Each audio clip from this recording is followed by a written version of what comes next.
सुनो, limiting molar conductivity में कुछ भी जानने से पहले सभी लोगों के पास में बहुत छोटा सा काम का डिस्क्लेमर ये होना है क्या? अच्छा, मतलब मुझे काटना पड़ेगा आगे से। इसको पढ़ने से पहले सभी लोग एक छोटी सी बात ये समझे कि अपने पास में दो टाइप के इलेक्ट्रोलाइट पाए जाते हैं, तो वीक इलेक्ट्रोलाइट और दूसरा कौन सा? स्ट्रॉन्ग, है ना। आदमी का उससे दिमाग अपने आप पकड़ लेता है कि वीक है तो स्ट्रॉन्ग ही होगा। इन दोनों बातों में क्या डिफरेंस है वो समझे, और जब इन दोनों बातों को समझोगे तब आगे कहानी आएगी। बात ये कि ये वाली फाउंडेशन तुम्हारे दिमाग तक पहुंचाने के लिए बहुत छोटे छोटे स्टेप लेने पड़ते हैं। ये वही स्मॉल स्टेप्स हैं, मतलब मैं इसको सीधे नहीं समझा सकता, डायरेक्टली तो बिल्कुल पॉसिबल नहीं है। तो वीक इलेक्ट्रोलाइट कौन से हैं वो ध्यान से समझना। जैसे ऐसे इलेक्ट्रोलाइट, मान लो कोई ऐसा कंपाउंड जिसमें अगर मैं पानी मिलाता हूं तो पानी मिलाने से वो जल्दी से डिसोसिएट हो जाता है, यानी कि आयंस में टूट जाएगा, डिसोसिएट हो जाएगा। मतलब जो जल्दी टूटेगा, जल्दी टूटने वाले कंपाउंडों को हम लोग क्या बोलते हैं? Weak electrolyte. जो आयंस में जल्दी टूट जाते हैं, मतलब पॉजिटिव और नेगेटिव दे देंगे जल्दी से, उन्हें वीक बोलते हैं। और स्ट्रॉन्ग कौन से हैं? जो जल्दी नहीं टूटते, मतलब कि जो जल्दी ना टूटे, ठीक है, जो टूटने में टाइम लेते हैं, टूटने में टाइम लगाएं, उन्हें हम लोग स्ट्रॉन्ग इलेक्ट्रोलाइट बोलेंगे। टूटने में टाइम लगाएं, उन्हें स्ट्रॉन्ग इलेक्ट्रोलाइट कहते हैं। इस बात को समझो पहले। और इस कहानी का मेन पर्पस क्या है वो तुम्हें ध्यान से समझना है। जैसे कि खुद अपने दिमाग से सोचना, अगर हमारे पास में ये कोई भी व्हीकल बना हुआ है, एक एक करके बहुत तगड़ी बातें दिमाग के अंदर पहुंच जाएंगी। इसके अंदर कोई वीक इलेक्ट्रोलाइट है, वीक। अगर मैं इसमें पानी डालूंगा, जितना ज्यादा पानी डालेंगे उतने ज्यादा क्या टूटेंगे? आयंस में। जैसे कि बात समझो, मैं तुमसे कहता हूं कि इसके अंदर 100 ml पानी था, तो पहले बस 5% ही आयंस थे, छोटे मोटे आयंस थे। इसमें पानी को बढ़ा के हम लोगों ने कर लिया 200 ml, तो इसमें आयंस कितने हो गए? मान लेते हैं 10% आयंस हो गए। अगर मैं तुमसे कहता हूं कि मैंने इसमें पानी को कर लिया 1000 ml, तो इसमें आयंस की परसेंटेज मान ली मैंने 85%। तो सीधी बात तुम्हें क्या समझ में आता है कि वीक इलेक्ट्रोलाइट में जितना ज्यादा पानी डलेगा उसमें उतने ज्यादा आयंस होंगे, और उसकी कंडक्टिविटी उतनी ज्यादा। भाई ज्यादा पॉजिटिव नेगेटिव चार्ज होगा तो करंट को ज्यादा अच्छे से पास कर सकता है। सीधी बात है कि वीक इलेक्ट्रोलाइट में जितना ज्यादा तुम पानी डालोगे, यानी उसे डाइल्यूट करोगे, यानी उसे पतला करोगे, उसकी कंडक्टिविटी की वैल्यू भी उतनी ज्यादा बढ़ेगी। तो वीक इलेक्ट्रोलाइट में सबसे मेन बात ये, इस कहानी को थोड़ा एडजस्ट करना है। मतलब जल्दी टूटने और ना टूटने का कुछ और भी चक्कर है, ये पहले से ही टूट जाते हैं। इस बात को वापस कनेक्ट करेंगे, रुक जाओ, पहले ध्यान से बात समझो। 100 ml पानी पे अगर 5% आयंस है, जितना ज्यादा पानी बढ़ाते चले जाएंगे आयंस की मात्रा बढ़ेगी, और आयंस की मात्रा बढ़ेगी तो इसकी कंडक्टिविटी यानी करंट को कैरी करने की स्पीड भी बढ़ेगी। तो अगर मैं तुमसे बात कहता हूं कि डाइल्यूशन, पहली बात तो डाइल्यूशन वर्ड का मतलब क्या है? पतला करना। अगर हम वीक इलेक्ट्रोलाइट को जितना ज्यादा डाइल्यूट करेंगे, जितना ज्यादा उसमें पानी डालेंगे, उसकी कंडक्टिविटी उतनी ज्यादा बढ़ेगी। उसका रीजन समझ में आना चाहिए। जितना ज्यादा पानी डलेगा उसमें उतने ज्यादा क्या बढ़ जाएंगे? आयंस, और जितने ज्यादा आयंस उसकी कंडक्टिविटी भी उतनी ज्यादा होगी। एक बेसिक सा पॉइंट, इस बात को दोबारा से सोचे समझे। जैसे कि डाइल्यूशन का मतलब सभी लोगों के दिमाग में जाना चाहिए, यानी कि पतला। जो जितना पतला होगा उसमें उतना ज्यादा करंट जाएगा। एक बेसिक सा पॉइंट ये। अब इस जल्दी टूटने वाले वर्ड को थोड़ा रोक के समझाता हूँ। स्ट्रॉन्ग इलेक्ट्रोलाइट वो होते हैं जो पहले से ही टूट जाते हैं। स्ट्रॉन्ग इलेक्ट्रोलाइट, जैसे कि मैं तुमसे कहता हूँ कि NaCl है, हमारे पास में ये वो बीकर है, इस बीकर में हमने जैसे ही NaCl डाला तो NaCl डालते ही वो 95% टूट गया अपने आप। कौन से आयंस में? Na पॉजिटिव और Cl नेगेटिव में। अगर अब तुम पानी इसके अंदर और बढ़ाते चले जाओगे तो 95 से कितना हो जाएगा? ज्यादा से ज्यादा 96 हो जाएगा, 97 हो जाएगा, 98 होगा, मैक्स टू मैक्स ऐसे करके बढ़ेगा लगातार। तो अगर हम पतला करेंगे, मतलब पानी ज्यादा मिलाएंगे, तो करंट बढ़ने की स्पीड किस में बढ़ेगी? वीक में कि स्ट्रॉन्ग में? वीक में। इस बात को वापस से सोचो, मतलब कि वीक इलेक्ट्रोलाइट वो थे जिनमें कम पानी था तो कम आयंस थे, ज्यादा पानी होगा तो ज्यादा आयंस होंगे। इसको जितना ज्यादा पतला करोगे इसमें करंट की मात्रा भी उतनी ज्यादा बढ़ेगी। लेकिन स्ट्रॉन्ग इलेक्ट्रोलाइट वो होते हैं जो पहले से ही टूटे हुए होते हैं, अगर तुमने उसमें पानी बढ़ा भी दिया तो भी वो ज्यादा 1-2% ही इंक्रीज कर पाएंगे, ज्यादा इंक्रीज नहीं करेंगे। तो यहाँ पे डाइल्यूट करने पे पहली बात कंडक्टिविटी बढ़ेगी घटेगी? बढ़ेगी। कंडक्टिविटी यहाँ पर भी बढ़ती है, मतलब करंट को ले जाने की क्षमता जितना ज्यादा पतला करेंगे उतनी ज्यादा यहाँ पर ही बढ़ेगी, और जितना ज्यादा पतला करेंगे यहाँ पर ही बढ़ेगी। लेकिन ज्यादा किस में बढ़ेगी? वीक में है, क्योंकि वीक पहले कम टूटते हैं। जितना ज्यादा पानी उतना ज्यादा कंडक्टिविटी, हम उसमें जितना ज्यादा पानी डालेंगे उतना ज्यादा उसके करंट पास होने की क्षमता बढ़ेगी। लेकिन स्ट्रॉन्ग में ऐसा नहीं होता, वो पहले से टूटे हुए होते हैं। तुम अच्छे को थोड़ा अच्छा कर सकते हो, लेकिन खराब को बहुत अच्छा कर सकते हैं। कुछ ऐसी बात है, ये पहले से काफी अच्छे थे तो इनमें पानी मिलाने से तुम करंट ज्यादा नहीं बढ़ा सकते, लेकिन पहले से ज्यादा नहीं टूटे होते, तुम जितना ज्यादा पानी डालोगे इनकी कंडक्टिविटी उतनी ज्यादा इंक्रीज होगी। इस बात को हम लोग कभी ऐसे भी लिखते हैं, डाइल्यूशन का मतलब क्या होता है? पतला करना। हम इसको ऐसे लिखते हैं, कंसंट्रेशन को डिक्रीज करना। कंसंट्रेशन मतलब होता है गाढ़ा, तो कंसंट्रेशन को डिक्रीज करेंगे। कंसंट्रेशन को कितना बना देंगे? लगभग बहुत पतला करेंगे, यानी कंसंट्रेशन कितना कर देंगे? लगभग 0। कंसंट्रेशन को 0 कर देना भी क्या कहलाता है? पतला करना। कंसंट्रेशन वर्ड का मतलब क्या? गाढ़ापन। अगर मैं तुमसे कहता हूं कि मैंने कंसंट्रेशन को 0 कर दिया, मतलब गाढ़ेपन को 0 कर दिया, और गाढ़ेपन को 0 करने का मतलब मैंने उसको पतला किया। एक बेसिक बात ये कि वीक इलेक्ट्रोलाइट में जितना ज्यादा पानी डालेंगे उसमें आयंस की वैल्यू उतनी ज्यादा बढ़ेगी और उनकी करंट की क्षमता भी बढ़ेगी पास करने की करंट को। लेकिन स्ट्रॉन्ग में पानी डालने का प्रभाव होगा, लेकिन उतना ज्यादा नहीं होगा जितना वीक इलेक्ट्रोलाइट के अंदर पाया जाता है। इसी बात को मैं यहाँ पे सेट करना है, ध्यान से देखना। जैसे लिमिटिंग मोलर कंडक्टिविटी को समझने के लिए सबसे पहले तुम्हारे सामने नीचे डायग्राम है कि हमारे पास में यहाँ पर कोई भी सॉल्ट, कोई भी कंपाउंड पड़ा हुआ है, कोई भी कंपाउंड है, ठीक है। इसके अंदर हमने पानी डालना स्टार्ट किया, तो पानी डालने से ये किस में टूटना स्टार्ट हो जाएगा? आयंस के अंदर। जैसे ये आयंस में टूटना स्टार्ट होगा, इसमें करंट ले जाने की क्षमता इंक्रीज होगी। हम अगर इसके अंदर और पानी डालेंगे तो उसमें करंट ले जाने की क्षमता और इंक्रीज होगी, और ज्यादा डाल देंगे तो करंट लेने की क्षमता और इंक्रीज होगी। लेकिन एक क्षमता ऐसी भी आएगी कि इससे ज्यादा पानी मत डालना, अभी अपनी कैपेसिटी को इंक्रीज नहीं कर सकता। फॉर एग्जांपल ये कि मैं तुमसे कह रहा हूं कि मान लेते हैं, ऐसे ही मान लेते हैं कि फिलहाल स्टार्टिंग में, मतलब जब इसके अंदर 100 ml पानी था, तब इसकी करंट ले जाने की क्षमता जो थी वो थी मान लिया 2 एम्पियर, ऐसे लिख दिया मैंने। जब इसके अंदर हम लोगों ने 200 ml पानी किया तो उसमें करंट ले जाने की क्षमता थी मान लो 4 एम्पियर। जब इसके अंदर हम लोगों ने 500 ml पानी किया तो इसके करंट ले जाने की क्षमता हो गई 6 एम्पियर। लेकिन अगर तुम 500 से ज्यादा इसमें पानी डालोगे तो ये करंट की मात्रा को नहीं बढ़ा सकता। इसकी आखिरी लिमिट है कि मैक्सिमम टू मैक्सिमम में कितने करंट को लेके जा सकता हूं? 6 एम्पियर। तुम इसको ज्यादा कितना पतला कर सकते हो? इसमें कितना पानी मिला सकते हो? 500 ml। इससे ज्यादा पतला मत करना, वरना ये फिर करंट को पास नहीं कर पाएगा। एक लिमिट है, एक आखिरी लिमिट है कि 500 ml से ज्यादा पतला मत करना, वरना मैं करंट पास करने की क्षमता को खो दूंगा। लास्ट टू लास्ट 500 ml तक का पानी डालो, मेरे अंदर करंट की क्षमता को बढ़ा लो। लेकिन अगर इससे ज्यादा तुमने पुट किया तो मैं एबल नहीं हूं करंट पास करने की।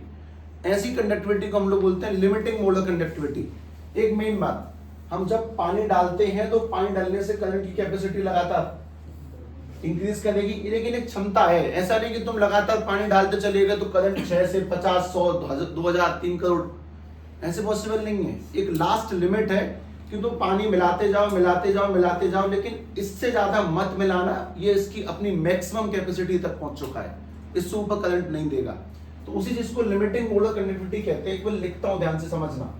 व्हेन डाइल्यूशन, या फिर रुको डाइल्यूशन लगा देते हैं। When dilution tends to infinite, इस बात का क्या मतलब है कि जब हम पानी के पतलेपन को कहां तक पहुंचा देते हैं? इन्फिनिटी तक, मतलब हमने उसको आखिरी सीमा तक पतला कर दिया। या फिर अगर मैं इसको ऐसे लिख दूं घुमा के तो भी ठीक है। Concentration approach to, concentration tends to 0, जब उसका गाढ़ापन कितना रह जाए? 0। अब वो बिल्कुल भी गाढ़ा नहीं है, उसमें हमने इतना पानी मिला दिया, उसके गाढ़ेपन की मात्रा खत्म हो चुकी है। बिल्कुल बहुत ज्यादा पानी मिला दिया, बिल्कुल भी गाढ़ा नहीं है, और उस टाइम पर मेजर की गई दैट मोलर कंडक्टिविटी, उस टाइम पे मेजर की गई जो मोलर कंडक्टिविटी होती है, तो कल वाली मोलर कंडक्टिविटी याद होनी चाहिए, that molar conductivity is called limiting molar conductivity, is called limiting molar conductivity. और एक काम की बात ये भी है कि ये किसी भी सॉल्यूशन की मैक्सिमम कैपेसिटी होती है, कि मैं इससे ज्यादा, लिमिटिंग जो वैल्यू है उसमें लिमिट माने छोटा नहीं है, लिमिटिंग का मतलब है कि ये इसकी मैक्सिमम कैपेसिटी है, मैक्सिमम कंडक्टिविटी होती है, इससे ज्यादा ही कंडक्ट नहीं कर पाएगी। लेकिन एक काम की बात, इस बात का मतलब क्या कि हमारा ये जो सॉल्यूशन है वो 100 ml पानी पर भी करंट देता है, 200 पर भी करंट को पास होने देगा, 500 पर भी करंट को पास होने देगा। तो मैक्सिमम कितने पानी पर पास होने दे सकता है? 500। वो जो आखिरी लिमिट है पतलेपन की, कि इससे ज्यादा पतला मत करना, उसको हम लोग बोलते हैं लिमिटिंग मोलर कंडक्टिविटी। या फिर ऐसा कह लो कि तुम उसमें करंट को 6 एम्पियर से ज्यादा नहीं बढ़ा सकते। हम पानी डालते जाएंगे, करंट बढ़ता जाएगा, बढ़ता जाएगा, बढ़ता जाएगा, बढ़ता जाएगा, पानी डालते जाएंगे, करंट की वैल्यू लगातार बढ़ेगी, लेकिन हमेशा नहीं बढ़ेगी। आखिरी सीमा जिसपे करंट की वैल्यू बढ़ना बंद हो जाए, उस आखिरी पानी की मात्रा को हम लोग क्या कहते हैं? Limiting molar conductivity. हम मोलर कंडक्टिविटी को जिस लेटर से रिप्रेजेंट कर रहे थे वो लैम्डा एम या फिर डेल्टा एम था, लेकिन हम लिमिटिंग मोलर कंडक्टिविटी को जिससे रिप्रेजेंट करते हैं वो कुछ ऐसा होता है, नॉट एम। ये ध्यान रखो। एक छोटे सवाल का जवाब और दे दो, तुम लोग बस बेसिकली जरा सोच के बताना है। डेल्टा एम था मोलर कंडक्टिविटी, यानी करंट पास करना किसी भी कंसंट्रेशन पे, और डेल्टा एम नॉट का मतलब क्या है? करंट पास करना जब पानी कितना हो चुका हो, मैक्सिमम, जब पानी बिल्कुल पतला कर दिया है, बहुत ज्यादा पतला कर लिया है, उसको हम लोग ये बोलते हैं। जरा बताएं कि कंडक्टिविटी डेल्टा एम ज्यादा होती है कि डेल्टा नेट ओम, कौन सी ज्यादा है? ये वो वाली मात्रा है जहां पे हम पानी कितना कर चुके हैं, मैक्सिमम। ज्यादा पानी ज्यादा करंट, इस वजह से डेल्टा एम में और डेल्टा नॉट एम में कौन सी वैल्यू ज्यादा होगी? डेल्टा नॉट एम की। ये तो वो है जहां 2 एम्पियर था, फिर बढ़ाते गए 3, 4, 5, 6, लेकिन 6 से ज्यादा नहीं कर सकते। तुम 500 ml से ज्यादा पानी मत डालो, उसकी आखिरी लिमिट है, उससे ज्यादा करंट नहीं बढ़ेगा। तो वो लिमिटिंग मोलर कंडक्टिविटी है कि हम किसी भी इलेक्ट्रोलाइट में करंट को लगातार बढ़ा सकते हैं पानी मिलाने पर, लेकिन एक सीमा होगी कि इससे ज्यादा अब नहीं बढ़ सकता। वो आखिरी सीमा ही लिमिटिंग मोलर कंडक्टिविटी कहते हैं। ध्यान रखना, एक बहुत सिंपल सवाल है, गाढ़े सॉल्यूशन में अच्छा करंट जाएगा कि पतले में? उसका रीजन, जितना पतला होगा उसमें उतने ज्यादा आयंस होंगे। तो जितना ज्यादा पतला करेंगे आयंस बढ़ेंगे, लेकिन हमेशा नहीं बढ़ेंगे। एक लिमिट आएगी कि सारे आयंस अब टूट चुके हैं, तुम कितना भी पानी डाल लो अब कोई बेनिफिट नहीं है। तो उसी आखिरी सीमा को जहां पे आयंस टूटना बंद हो गए, उसको हम लोग क्या बोलते हैं? Limiting molar conductivity. इस चीज को ध्यान से समझ के लिख लें कि दोनों में ये वाली वैल्यू ज्यादा होती है। हालांकि खेल अभी खत्म नहीं होगा, इस चीज का और ध्यान रखना। पानी बढ़ाने का यानी कि पतला करने का बेनिफिट ज्यादा कहां पे है? वीक में कि स्ट्रॉन्ग में? वीक में ज्यादा बेनिफिट है। उसमें जितना पानी डलता जाएगा वो उतने ज्यादा पार्ट्स में टूटता चला जाएगा। स्ट्रॉन्ग बेनिफिट क्यों नहीं है? क्योंकि वो पहले से टूटा हुआ होता है। तो उसमें जब बढ़ाओगे तो हल्का फुल्का 1-8% का इंक्रीज होगा, लेकिन यहाँ पे इंक्रीज काफी अच्छी मात्रा पाया जाता है। और एक छोटी सी बात, इसी टूटने को हम लोग बोलते हैं अल्फा, यानी डिग्री ऑफ डिसोसिएशन। ये तुमने सॉल्यूशन नाम के चैप्टर में हल्का फुल्का सुना था जब तुम वेंट ऑफ फैक्टर पढ़ रहे थे, लेकिन उसका असली उपयोग यहीं पे होगा न्यूमेरिकल्स के दौरान। अल्फा डिग्री ऑफ डिसोसिएशन, किसमें टूटने की क्षमता ज्यादा है। तो मेरा तुमसे बहुत सिंपल सवाल ये होगा कि स्ट्रॉन्ग इलेक्ट्रोलाइट जल्दी टूटते हैं कि वीक? जितना ज्यादा पानी डलेगा वो उतने ज्यादा टूट चले जाएंगे। खैर, इस बात को थोड़ा दिमाग में डालिए, बिल्कुल पुराना साउंड है, लेकिन हाँ कुछ बातों में बदलाव है। जितना ज्यादा पानी उतना ज्यादा आयंस और उतना ही ज्यादा कंडक्टिविटी। आखिरी सीमा यानी लिमिटिंग मोलर कंडक्टिविटी। इस चीज को भी थोड़ा सा और मैच करना है, ध्यान से देखना। इसको हम ग्राफ से भी रिप्रेजेंट कर सकते हैं। इसमें सीमा ने क्या है? कंसंट्रेशन। एक सवाल का जवाब दें, अगर कंसंट्रेशन ज्यादा होगी तो करंट कंसंट्रेशन ज्यादा होने का मतलब अगर ज्यादा गाढ़ा होगा तो करंट कम, कंसंट्रेशन कम होगी तो करंट ज्यादा, कंसंट्रेशन कम होने का मतलब जितना ज्यादा पतला होगा, यानी कि करंट कंसंट्रेशन के कैसे प्रोपोर्शनल है। मैं इसको मिटा रहा हूं, ध्यान से सुनो। कंसंट्रेशन करंट के कैसे प्रोपोर्शनल है, इनवर्सली। मैं करंट को कुछ और तरीके से बताता हूं। ये कंडक्टिविटी को किस लेटर से रिप्रेजेंट करते हैं, कंडक्टिविटी को, कंडक्टेंस था सी से, तो के से कप्पा।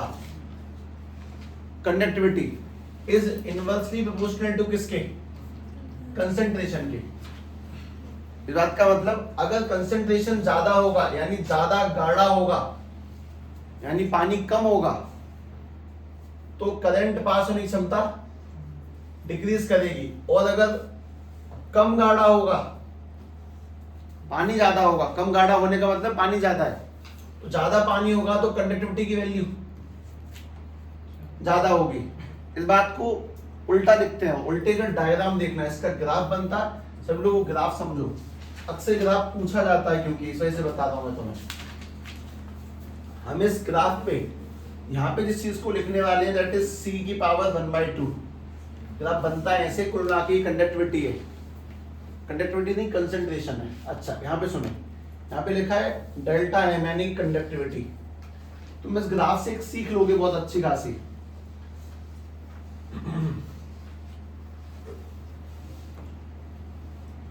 है क्या कुछ,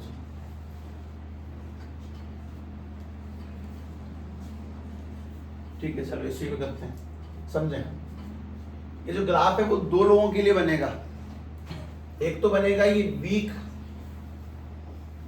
इलेक्ट्रोलाइट के लिए, और दूसरा ये बनेगा स्ट्रॉन्ग इलेक्ट्रोलाइट के लिए, और दोनों के लिए ध्यान से बात समझे। एक छोटे सवाल का जवाब ये भी दें कि पानी मिलाने का ज्यादा बेनिफिट कौन से में, वीक में। दूसरी बात, इस बात को शांति से समझो, मेरे तीर लगाने से खानी शायद अच्छी इतनी नहीं जाती है। सी माने कंसंट्रेशन, कंसंट्रेशन ज्यादा है मतलब ज्यादा गाढ़ा है, ज्यादा गाढ़ा है तो करंट पास कम होगा, कंसंट्रेशन कम है मतलब पतला है तो करंट ज्यादा पास होगा, उल्टा प्रोपोर्शनल है। और जब भी तुम्हें ये जीवन में उल्टा प्रोपोर्शन दिखाई दे उसका ग्राफ यू बनता है। किसी को इस ग्राफ का शेप पता है, कौन सा हाइपर बोला, ठीक। अब ध्यान से बात समझो, तो कई बल कोई बात नहीं चाहिए चलेगा। इस ग्राफ को ध्यान से समझने की कोशिश करना, तुम्हें जिस तरीके से समझाया जाए कि अगर मैं तुमसे बोलता हूं कंसंट्रेशन को, अपने मन से कुछ नंबर लिख रहा हूं मैं यहाँ पे 1 2 3 4 ग्राफ समझाने के लिए। हालांकि तुम्हें इस ग्राफ में बस इतना उतारना है, नंबर नहीं लिखने, 6 7 8, और मैंने यहाँ पे नंबर लिखे 1 2 3 4 5 6 7 8 9, 1 2 3 4 5 6 7 8 9। बात समझो, जब कंसंट्रेशन 8 है,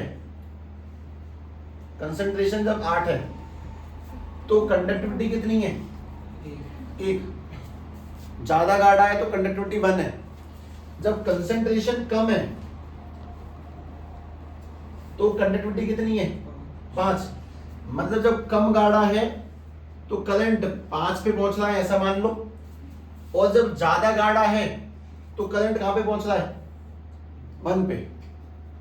हम इसको जितना ज्यादा कंसंट्रेट करेंगे, मतलब मैं इस ग्राफ को और आगे बढ़ाता हूं, मान लो हम और आगे बढ़ाएंगे तो लगातार ही कहां पे चला जाएगा, नीचे की ओर। इस ग्राफ को समझो, ग्राफ क्या समझाना चाहता है तुम्हें, और ऊपर तक चला जाएगा इस तरह से लगातार। देखो ये ग्राफ तुमसे ये बोलना चाहता है कि अगर कंसंट्रेशन बढ़ेगी मतलब गाढ़ापन बढ़ेगा तो करंट की मात्रा कम होगी, ये कंडक्टिविटी है, कम करंट जाएगा।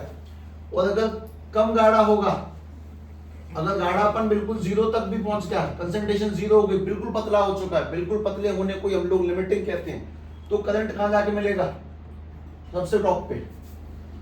इस ग्राफ को पढ़ना सीखें कि अगर हम कंडक्टिविटी को बढ़ाएंगे तो करंट कम होगा, और अगर कंडक्टिविटी को घटाएंगे तो करंट ज्यादा होगा।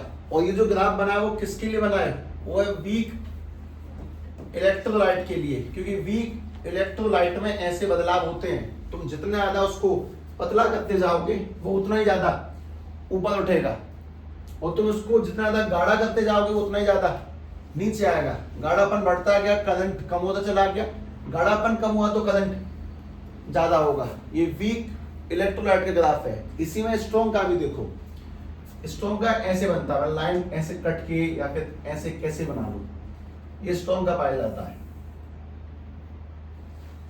हल्का सा बनाती है बस, काफी है, इसको टच मत करना उससे। एक मिनट, अब ठीक है। ये स्ट्रॉन्ग का ग्राफ है। स्ट्रॉन्ग वाले में भी ध्यान से कुछ बदलाव तुम्हें दिख जाएंगे। जब यहाँ पे कंडक्टिविटी 8 है, मतलब कंसेंट्रेशन 8 है, 8 का गाढ़ापन है, तो करंट कितना है 5 मान लिया। और जब यहाँ पे पतलापन हमने 2 कर लिया तो करंट कितना हुआ 7। मतलब यहाँ पे गाढ़ेपन को 8 से 7 करेंगे, 8 से 2 किया, गाढ़ापन कम किया, 8 से 2 किया, तो करंट कितने से कितना हुआ 5 से 7। ज्यादा नहीं बदलता, लेकिन यहाँ पे बहुत बदलता है। तुम इस वीक वाले इलेक्ट्रोलाइट में जब गाढ़ेपन को 8 से 1 करोगे तो कंडक्टिविटी 1 से 9 पहुंच जाती है। दोनों ग्राफ को देखो, ये जो स्ट्रॉन्ग इलेक्ट्रोलाइट का ग्राफ है, स्ट्रॉन्ग इलेक्ट्रोलाइट का ग्राफ है, ये तुम्हें ये बताना चाहता है कि यहाँ पे कंसंट्रेशन को ज्यादा और कम करने से करंट की मात्रा में थोड़ा बहुत ही बदलाव होता है, लेकिन वीक इलेक्ट्रोलाइट में गाढ़ापन और पतलापन बदलने से करंट की मात्रा में बहुत तेजी से बदलाव होगा। ये वाला ग्राफ ज्यादा तेजी से नहीं बदल रहा, लेकिन ये बहुत तेजी से इंक्रीज होता है। और ये जो ग्राफ जिस आदमी ने दिया था उस आदमी का नाम सुने, डिबाय हकल ऑनसैगर ग्राफ, ये इन्होंने दिया था। इस आदमी का नाम है, इसने स्टडी करी थी इस चीज की, ठीक है। इसको इन शॉर्ट DHO कह देते हैं, DHO।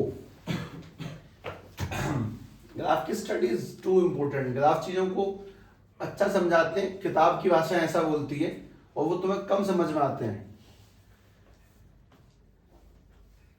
एक मिनट, अभी इसमें एक छोटा सा पॉइंट और ऐड ऑन होगा, इस वजह से कि इन दोनों के बीच में भी एक फॉर्मूला क्रिएट होता है, वो फॉर्मूला भी ध्यान से देख लें।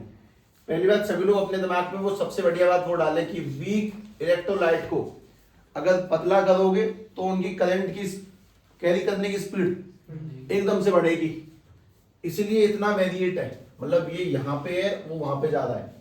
लेकिन स्ट्रॉन्ग में अगर ज्यादा पतला करोगे तो ज्यादा नहीं बदलेगा, हल्का 1-2% का बदलाव आता है निकल के।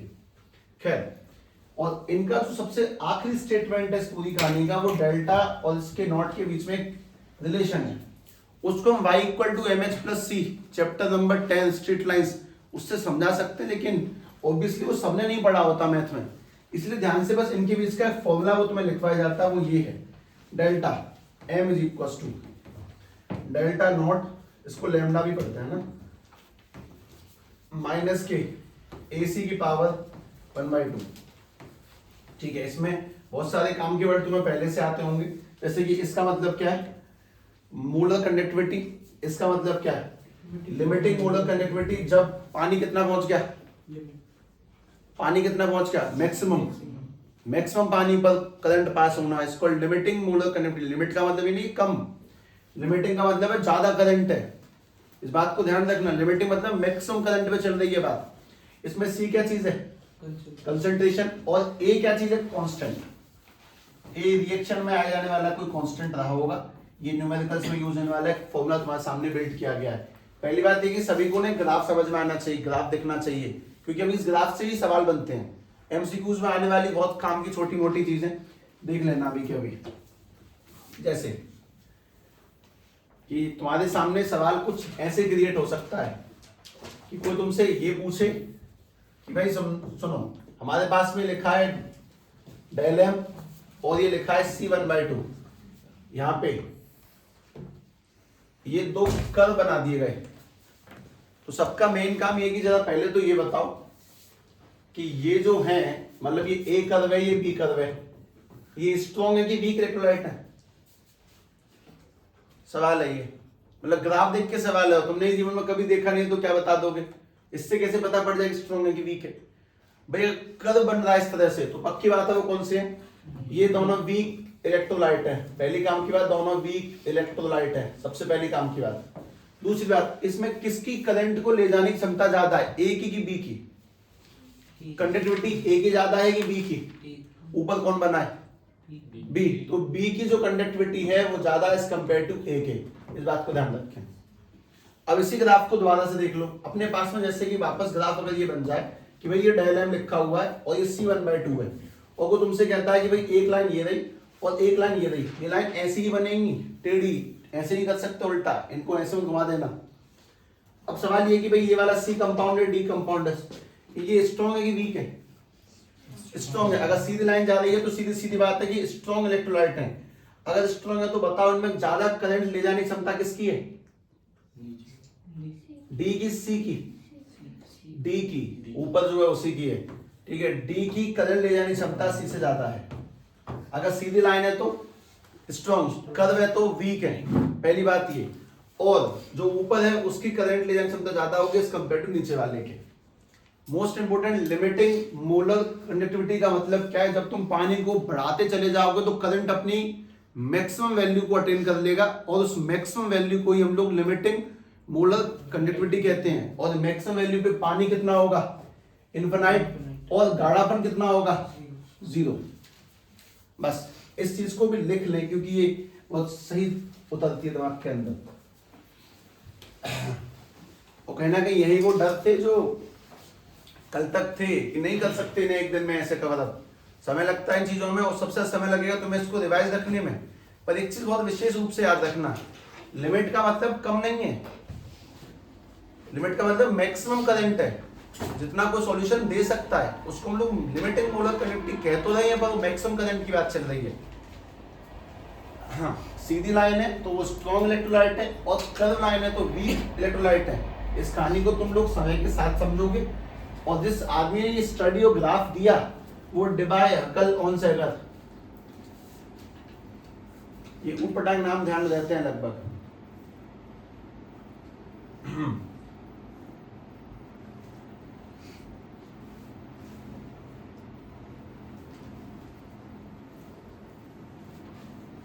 मतलब कहने को ये एक ही टॉपिक छठवां ही पॉइंट लिखा है, लेकिन कहीं ना कहीं सवालों की शुरुआत हो जाती है यहाँ से। एमसीक्यूज में आने वाले सवाल नहीं है। मतलब जब तुम लोग एक आध जना नीट वीट का पेपर भी एनालिसिस करोगे तो उसमें आए ये वाले क्वेश्चन, मतलब यहीं से देख के पूछ ले, बता भाई अगर तू होशियार है तो बोल स्ट्रॉन्ग की वीक। तुम्हारे एमसीक्यूज में भी आ जाए तो फिर आश्चर्य की बात नहीं होगी। ज्यादा बदलाव किस में देखने को मिलेगा? वीक में, क्योंकि वो डिसोसिएट होते चले जाएंगे। स्ट्रॉन्ग में क्यों नहीं? क्योंकि वो पहले से टूटे हुए होते हैं।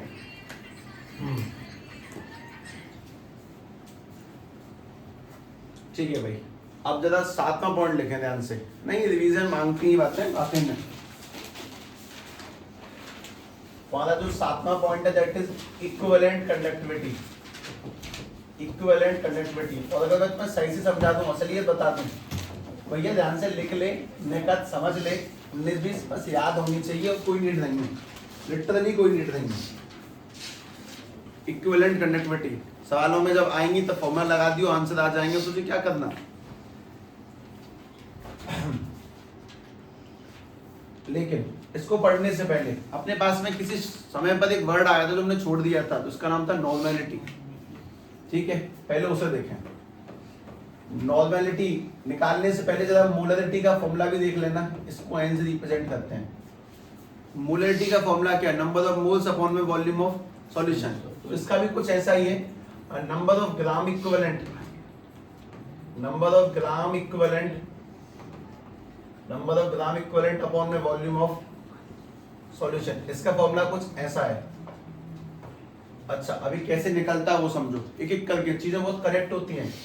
नंबर ऑफ ग्राम इक्विवेलेंट निकालने के लिए, नंबर ऑफ ग्राम इक्विवेलेंट निकालने के लिए तुम्हें करना होता है गिवन मास अपॉन में equivalent mass, given mass upon में इक्विवेलेंट मास। ये सवालों से समझ में आएगी बात, मैं लिख ही रहा हूँ सच में, और कोई फायदा नहीं है तुम्हारे इसको देखने का, बस उतारना ही तो होगा। अच्छा, इसमें इक्विवेलेंट मास कैसे निकलता है? इक्विवेलेंट मास भी निकाला जाता है। फिर इक्विवेलेंट मास निकालने का तरीका होता है मोलर मास अपॉन में, मोलर मास अपॉन में valency factor x, valency factor. और वैलेंसी फैक्टर का मतलब क्या होता है वो भी तो पता हो एटलीस्ट। वैलेंसी फैक्टर का मतलब है number of exchange of ions, number of exchange of ions, number of exchange of ions. कभी इतनी बड़ी कहानी है नॉर्मेलिटी कि मतलब एक तो पहली बात तो नॉर्मेलिटी का फॉर्मूला असली वाला वही याद होना चाहिए, उसमें भी ये वाली पार्टी निकलती है इस तरीके से और फिर ये निकलता है इस तरीके से, बस लिखा। तुम्हें बस फिलहाल लिखना है क्योंकि ये ऑब्वियसली वो वाली बात है जैसे कि मान लो तुमसे कल बोला गया था कि यार लिमिटिंग मोलर कंडक्टिविटी आज के लिए छोड़ दो क्योंकि ना कि लेंथी टॉपिक है, ठीक वैसे तुम्हें आज बोला जाता है कि नॉर्मेलिटी ना सवालों के लिए छोड़ दो जिससे कि तुम्हें कहानी परफेक्टली दिमाग में समझ में आए। अगर एक अभ्यास ये किया गया कि नहीं आज ही बात दिमाग में डाल दी जाए गलत समय पर तो उचित नहीं रहेगा, इसीलिए ध्यान से इसको लिखें पहले तो।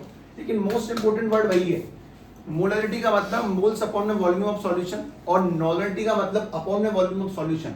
कुछ है ऊपर उसके फॉर्मूले दो तीन बार तोड़ के लिखे तो हैं और मैं तो वहीं लेके जाऊंगा। कुल मिला के बात ये सभी लोग मोलर कंडक्टिविटी की डेफिनेशन देख लो एक बार, मोलर की।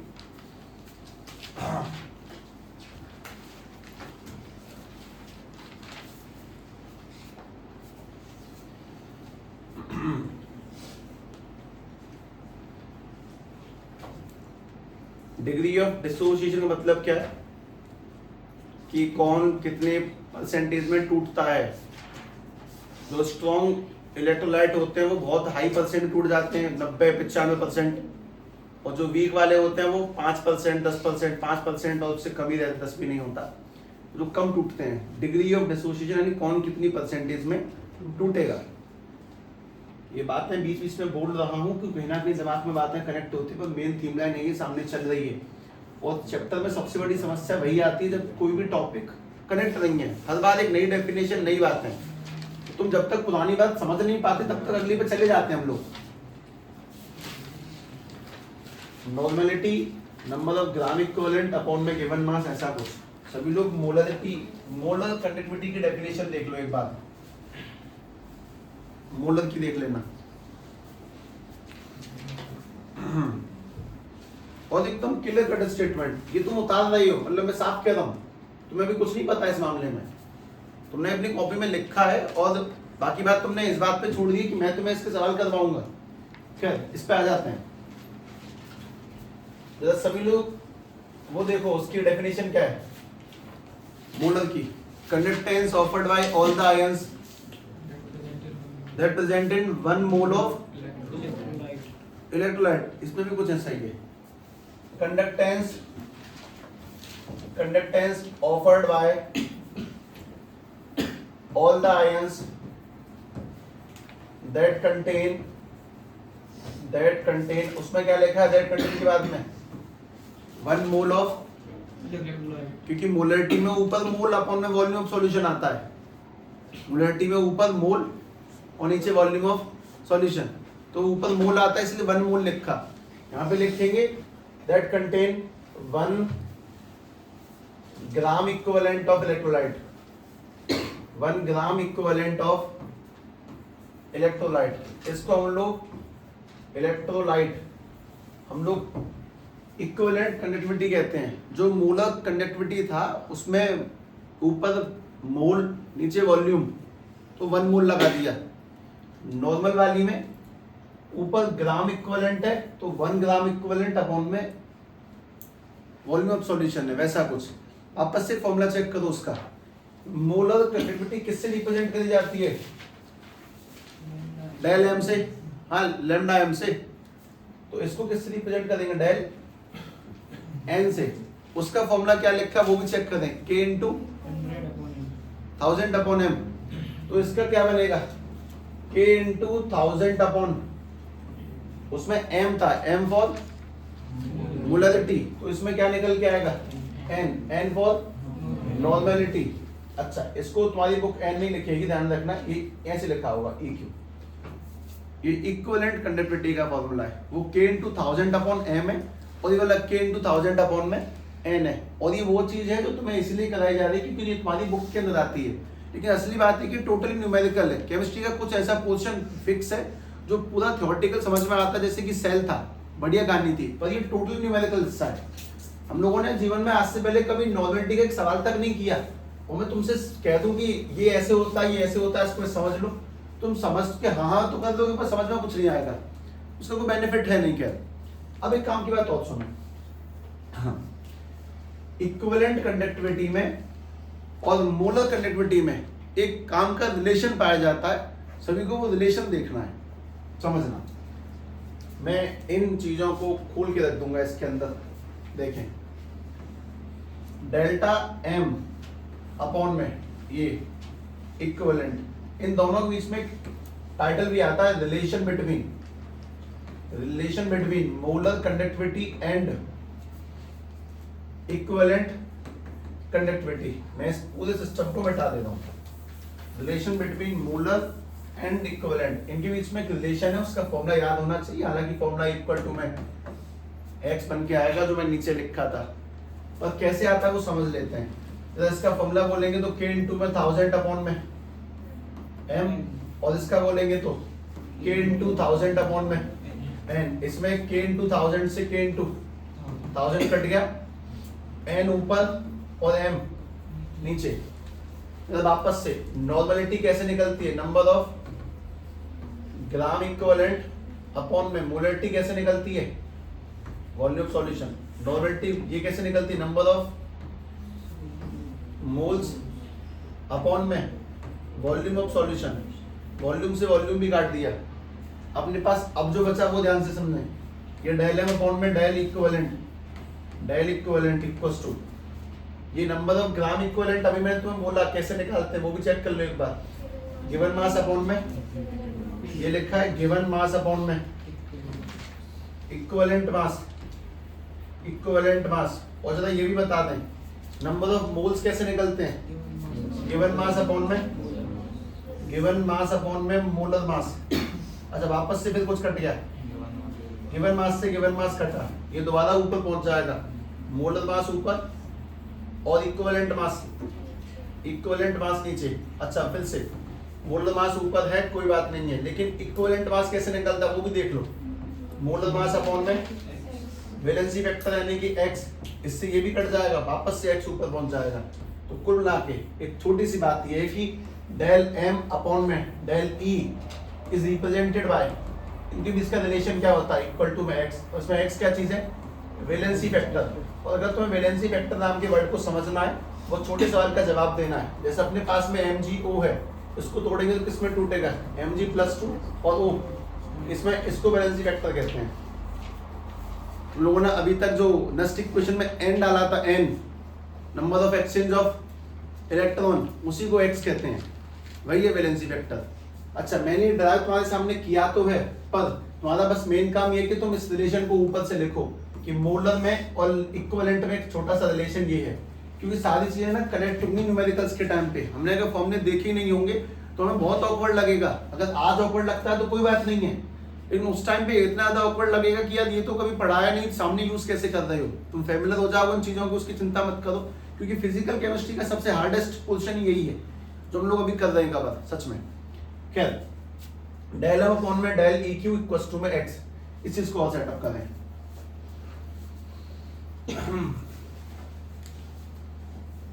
इसको मत लिखना, ये डेरिवेशन करने की आवश्यकता नहीं है, सीधे उसी को लगा दो। तुम्हें पास हमने कर लिया, हाथ तेज चलते हैं ऐसे करके, सारे फॉर्मूले याद है कट कट कट कट, वो सारी बात अलग है। तुम बस वो लिखो कि इक्विवेलेंट और मोलर के बीच में इक्वल टू एक्स लगता है, इसकी आवश्यकता नहीं है, ये तो बस हाथों की प्रैक्टिस है।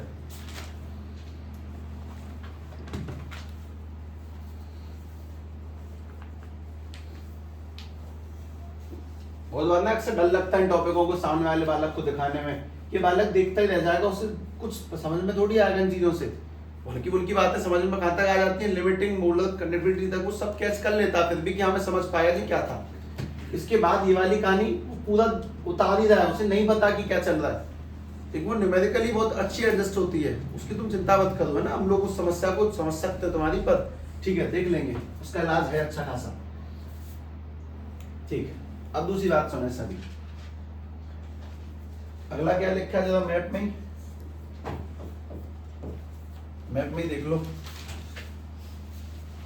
कोल्डोस लॉ है ना, उसकी स्पेलिंग बताओ, बहुत बुरी स्पेलिंग है उसकी, हालांकि मुझे पता है वो, KOHLAURSCH,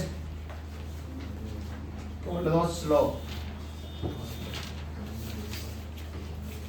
ये वाला टॉपिक उसके बाद में क्यों डाला, क्योंकि वो थोड़ा अजीब था, नहीं अंडरस्टैंडेबल, काफी अच्छा है। देखो इसको समझाने के लिए बहुत सिंपल स्टेटमेंट, हमारे पास में ये बीकर है, इसके अंदर मैंने इनफाइनाइट पानी डाल दिया। इनफाइनाइट वाटर का मतलब बिल्कुल नहीं है कि अनंत पानी है, हम पी जाएंगे खत्म ही नहीं हो कभी भी। नमक के हिसाब से इनफाइनाइट है, मतलब उसमें मान लो 1 चम्मच नमक है तो 5 लीटर पानी है, वैसा। अच्छा अभी बात बताओ, इसमें NaCl डला है तो क्या इसमें करंट पास होगा? हाँ, करंट किस किस के द्वारा पास होगा? मतलब इसमें नमक पानी मिला हुआ है तो इसकी कोई ना कोई कंडक्टिविटी होगी ही होगी ऑब्वियसली, और कौन सी होगी इसकी? लिमिटिंग मोलर कंडक्टिविटी, या फिर अगर इनफिनाइट नहीं भी डालते, कुछ भी डाल देते, कोई सा भी पानी डाल देते, ठीक है, कैसा भी, कम ज्यादा कुछ भी, तो उसकी कोई ना कोई कंडक्टिविटी तो बनेगी ही बनेगी। एक सवाल बहुत सिंपल सा ये है कि जरा कोई तुमसे पूछ बैठे कि इस सॉल्यूशन में डाला हुआ नमक है, नमक की वजह से इसमें क्या पास होता है? करंट। तो बताओ इसकी कंडक्टिविटी कितनी है सॉल्यूशन की? हम किसी भी सॉल्यूशन की कंडक्टिविटी नंबर ऑफ कैटाइंस और नंबर ऑफ एनाइंस को जोड़ के बता सकते हैं। साहब इसमें इतने Na पॉजिटिव हैं, इतने Cl नेगेटिव हैं, तो इसकी कंडक्टिविटी इतनी होगी। कोल्डोस के अकॉर्डिंग किसी भी सॉल्यूशन में कितना करंट पास होगा वो डिपेंड करेगा उसमें पाए जाने वाली नंबर ऑफ कैटाइंस और एनाइंस के ऊपर। सिंपल बात है, किसी भी सॉल्यूशन में कितना करंट पास हो सकता है वो किस बात पे डिपेंड करेगा? उसमें कितने कैटाइंस और कितने एनाइंस पाए जाएंगे। उसने ऐसा कुछ बोला कि molar conductivity of any solution, molar या फिर लिमिटिंग भी, दोनों में वैलिड है ये, मोलर कंडक्टिविटी या फिर limiting molar conductivity of any solution, of any solution can be find out या फिर represented as A, can be represented by sum of cations and anions of electrolyte, anions of electrolyte, मतलब कि किसी भी solution की conductivity हम लोग कैसे बता सकते हैं? उसमें पाए जाने वाली नंबर ऑफ एनाइंस और कैटाइंस के ऊपर, जितने ज्यादा कैटाइंस और एनाइंस होंगे उसकी कंडक्टिविटी उतनी ज्यादा पाई जाएगी। जैसे कि कोई मुझसे बोलता है कि भाई बताओ इस सॉल्यूशन की जिसमें NaCl है इसकी कंडक्टिविटी कैसे निकालोगे?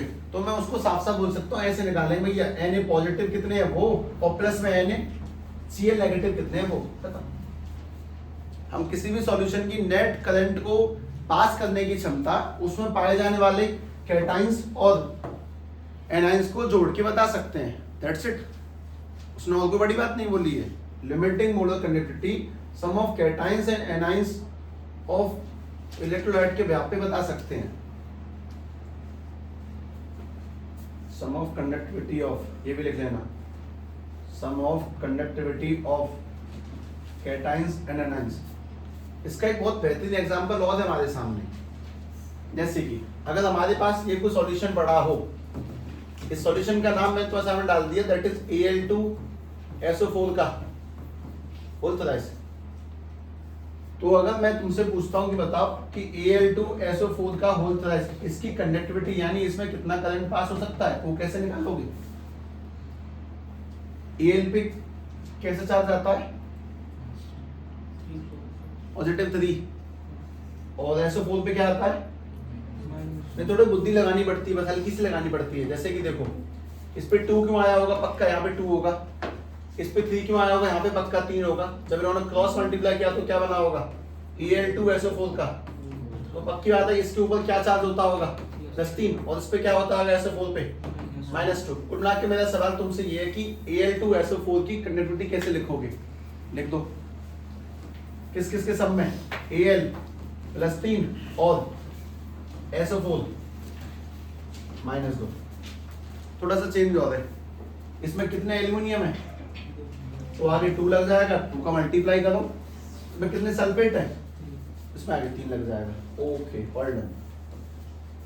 कोल्डरॉस लॉ के अकॉर्डिंग किसी भी सॉल्यूशन की कंडक्टिविटी कैसे निकाल सकते हो, नंबर ऑफ कैटाइंस और एनाइंस को जोड़कर, बस इतनी सी बात है। लेकिन उसमें अगर बैलेंसिंग में मतलब एटम्स लगे हों तो तुम्हें उनको मल्टीप्लाई करना पड़ेगा। इसके लिए अगर हम लोग कुछ और भी लिख दें तो और भी काम की चीजें हैं। थोड़ा सा छोटा हो, बस 30% निकालना है।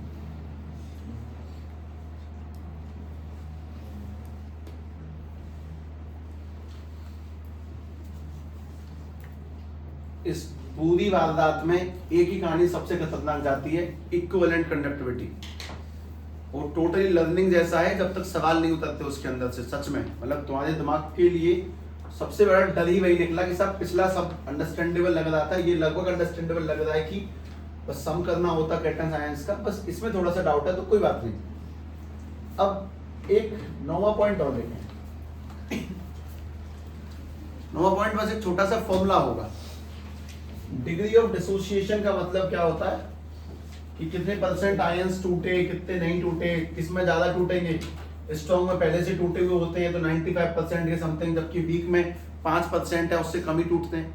तो वीक में जितना ज्यादा पानी डालोगे उसमें उतना ज्यादा वो टूटते चले जाएंगे। तो डिग्री ऑफ डिसोसिएशन अल्फा को निकालने का एक रिलेशन और लिख लें बिना किसी संधि विच्छेद के। वो रिलेशन है डेल एम अपॉन में डेल नॉट एम। इसमें डेल एम क्या है और ये लिमिटिंग मोलर कंडक्टिविटी। बस मतलब पूरी कड़ी का एक बेहतरीन खेल, शायद बुरा खेल, बाकी ठीक है। कोल्डरॉस को बहुत खतरनाक नियम नहीं था, अंडरस्टैंडेबल है। और डिग्री ऑफ डिसोसिएशन हमने जो अब तक पढ़ा उसी के साथ में निकल के आया।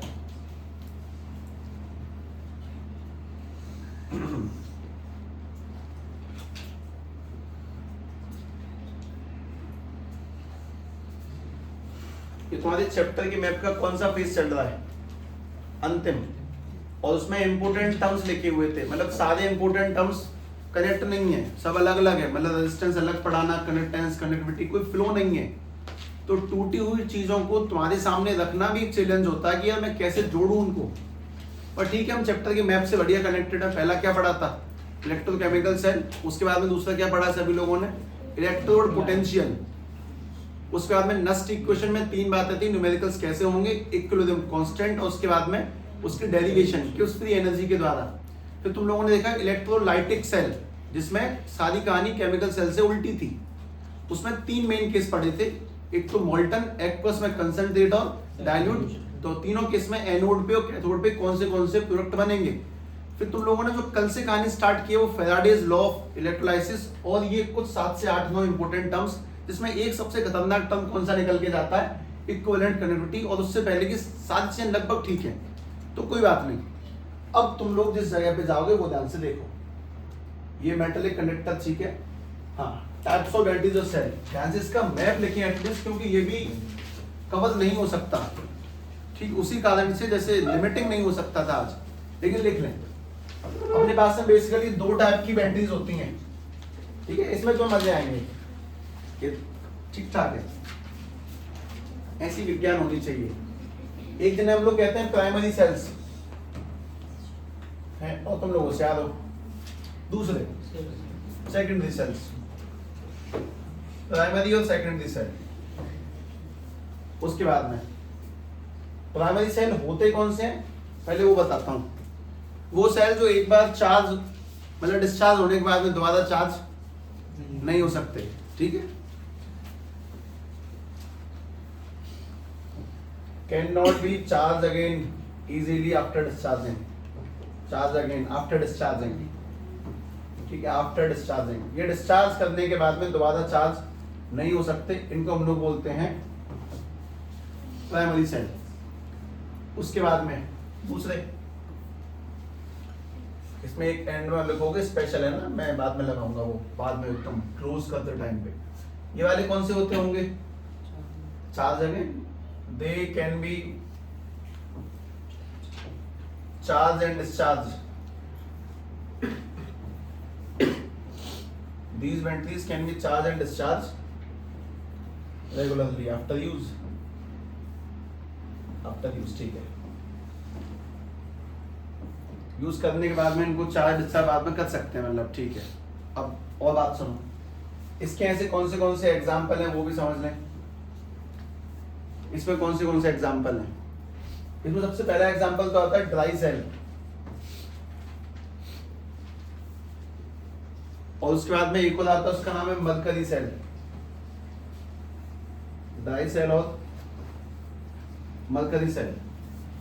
तो मरकरी सेल थोड़ा कम सूट करेगा. मैं तुम्हें एक बात बोलता हूँ मरकरी सेल की जगह पे बटन सेल. अब याद आया कुछ?